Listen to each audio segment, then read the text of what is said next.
Legenda dari Tanah Jawa. Buku ini ditulis oleh Widya Aristanti dan diterbitkan oleh CV Teguh Karya tahun 2007. Buku ini sangat bagus loh, saya sudah membacanya. Ada salah satu cerita yang ingin saya tuturkan. Kalian semua pasti penasaran kan? Sabar, saya taruh dulu bukunya. Oh, kisah. Hiduplah seorang bocah bernama Baru Plinting. Ia memiliki luka di sekujur tubuhnya dengan bau yang sangat tajam. Tak seorang pun yang ingin dekat dengannya. Setiap berpapasan, mereka pasti melengos, tak ingin bersinggungan. Karena takut tertular. Hal ini membuat Baru Plinting sedih dan sangat kesepian.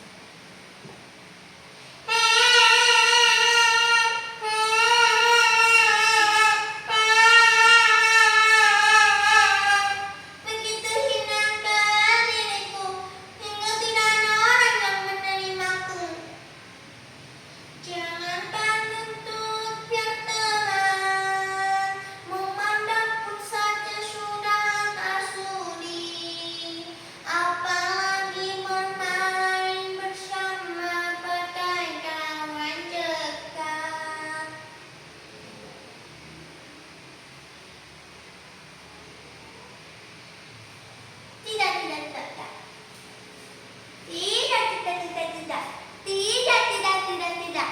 Aku tidak pernah menyerah. Aku harus semangat. Aku akan pergi mencari orang yang bisa menyembuhkan penyakitku. Akhirnya Baru Plinting memutuskan untuk pergi meninggalkan rumah. Ia berkelana dari satu tempat ke tempat lainnya untuk mencari seseorang yang bisa menyembuhkan penyakitnya. Namun sayang, belum ada juga yang berhasil menyembuhkan penyakitnya. Ia terus saja melangkahkan kakinya dan tibalah di sebuah kampung yang kebanyakan warganya bersikap sombong. Ada salah satu rumah warga yang mengadakan sebuah pesta. Baru Plinting tertarik dengan pesta tersebut. Ia ingin mengunjungi karena ingin berteman dan berbicara dengan tamu-tamu yang ada dalam pesta itu. Namun, tuan rumah murka dengan kedatangan Baru Plinting. Hei, bocah menjijikan, beraninya kau datang ke pestaku, ha? Pesta ini hanya untuk orang-orang kaya, bersih, sehat, dan terhormat. Tidak seperti kau yang penyakitan. Wahai tuan, kenapa kau begitu sombong? Tidakkah kau memiliki belas kasih kepada sesamamu? Aku tidak peduli. Sepertinya kau pergi dari sini. Jangan menampakkan diri lagi di depanku. Penjaga, seret bocah keluar, cepat!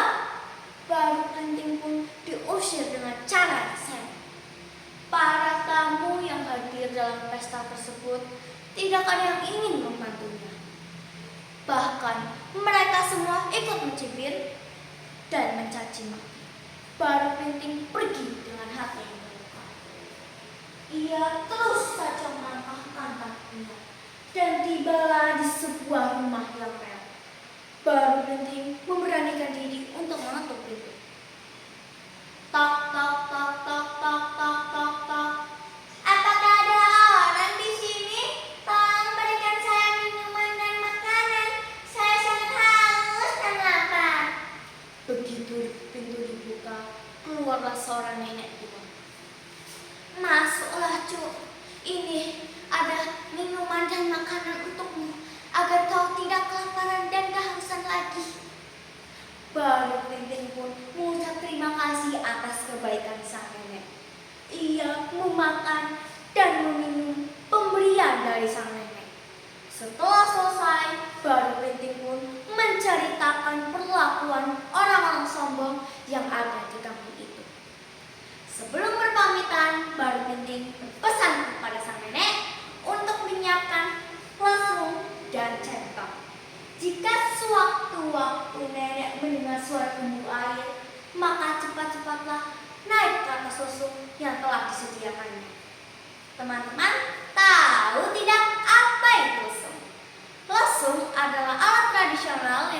dibuat dari kayu, digunakan untuk menumbuh pati dan memisahkan kulit gabah dari beras. Panjangnya sekitar 2 meter, lebarnya setengah meter, mirip dengan perahu kecil. Kalau centong, aku yakin kalian semua pasti sudah tahu. Keesokan harinya baru pergi ke lapang. Wahai orang-orang sombong, kalian semua boleh merasa paling hebat.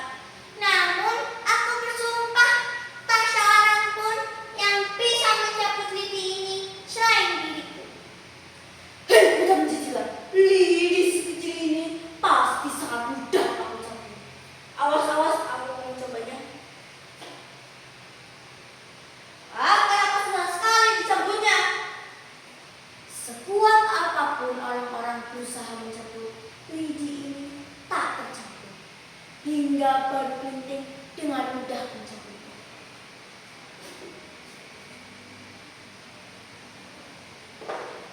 Tak lama kemudian keluar air dari bekas cabutan.